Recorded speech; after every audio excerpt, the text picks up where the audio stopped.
Assalamualaikum warahmatullahi wabarakatuh.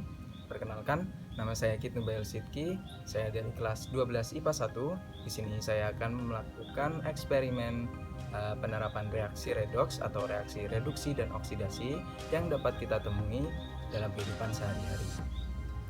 Di sini saya akan melakukan dua percobaan, yaitu yang pertama itu menggunakan betadin dan dicampurkan dengan air. Setelah itu kita celupkan tablet vitamin. Dan yang kedua, saya akan melakukan reaksi di mana akan melakukan peristiwa korosi pada suatu besi yang kita punya itu, yaitu backplane dan cuka dapur dicampurkan, dan kita masukkan benda yang kita teliti, yaitu paku besi. Mari kita lanjutkan ke dalam percobaan. Mari kita lanjutkan dengan percobaan pertama. Nah, mari kita mulai dengan prosedurnya. Yang pertama, tuangkan air 300 ml atau gelas kecil ke dalam wadah yang kita punya. Sekarang adalah gelas. Kita tuangkan.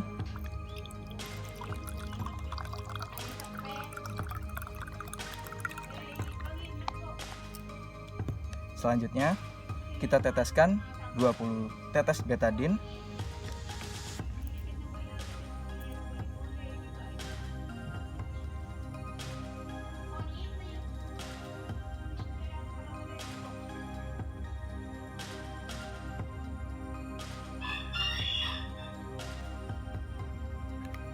Lalu kita aduk hingga merata dengan pengaduk.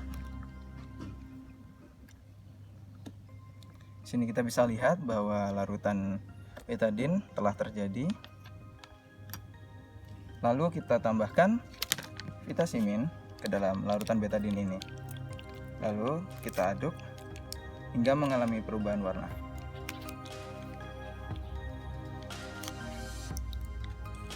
Mari kita lihat reaksi yang akan terjadi.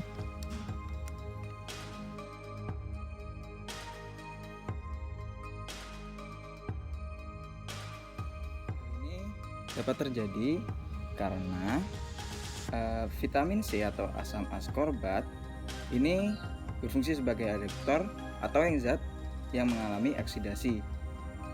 Selama larutan ini mengandung asam askorbat, iodin atau betadin ini akan habis dengan cepat dan membentuk asam dehidroaskorbat dan ion iodida. Iodin atau betadin relatif tidak larut, tapi hal ini dapat diperbaiki dengan mengompleksikan iodin dengan iodida untuk membentuk triiodida. Mari kita lanjut ke percobaan kedua. Yuk kita lanjut dengan percobaan kedua. Kita lakukan percobaan 2 sesuai dengan prosedur kerja yang telah diberikan. Yang pertama, kita menggunakan ini cuka ke dalam gelas, kita tuangkan. Kita tuangkan secukupnya saja. Kelihatan ya?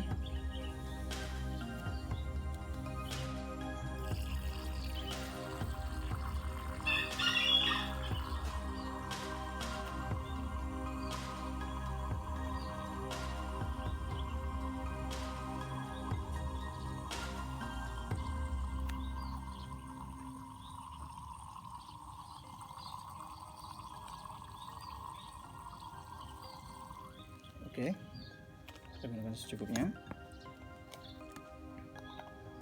Lalu dilanjutkan dengan mencampurkan pemutih di gelas cuka ini.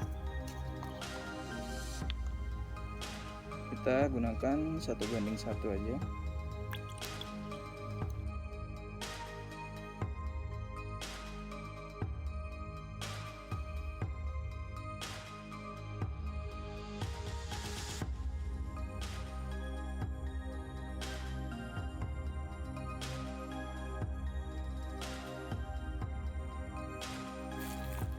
Dan jangan lupa melakukan percobaan ini di luar ruangan. Sebaiknya di luar ruangan karena di sini ketika backplane ini dicampurkan dengan cuka, maka akan membuat suatu gas yang sangat beracun yang dinamakan gas klorin. Mari kita lanjutkan dengan menuangkan paku yang awalnya bersih ini, tidak berkarat ya, dan kita lihat reaksinya. Ini zoom ini, bisa kita lihat bahwa perkaratan pada paku ini berlangsung lebih cepat daripada ditinggal teroksidasi di ruangan terbuka. Hal ini dikarenakan oleh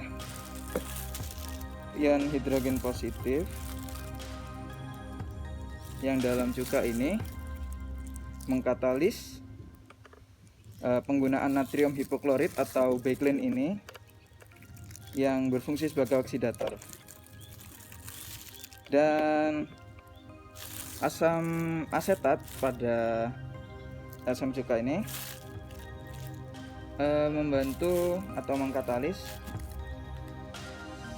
dan mengionisasinya dan membuatnya rentan terhadap karat. Jadi kita dapat menyimpulkan bahwa pada aktivitas pertama asam askorbat itu atau vitamin C ini bertindak sebagai reduktor karena asam askorbat mengalami reaksi oksidasi karena atom C dalam senyawa C6H8O6 atau askorbat mengalami kenaikan bilangan oksidasi dari plus 4/6 menjadi plus 1. Dan pada aktivitas kedua, natrium hipoklorit atau bakelin bertindak sebagai oksidator karena natrium hipoklorit mengalami reaksi reduksi dan mengoksidasi paku besi sehingga terjadi perkaratan, dan penambahan asam asetat atau asam cuka adalah sebagai katalis reaksi yang memberikan suasana asam pada larutan. Nah, di sini kita dapat mengetahui bahwa ada beberapa penerapan dalam kehidupan sehari-hari tentang reaksi, reduksi, dan oksidasi. Terima kasih. Bila ada kesalahan kata atau kesalahan perbuatan dari saya mohon maaf. Wassalamualaikum warahmatullahi wabarakatuh.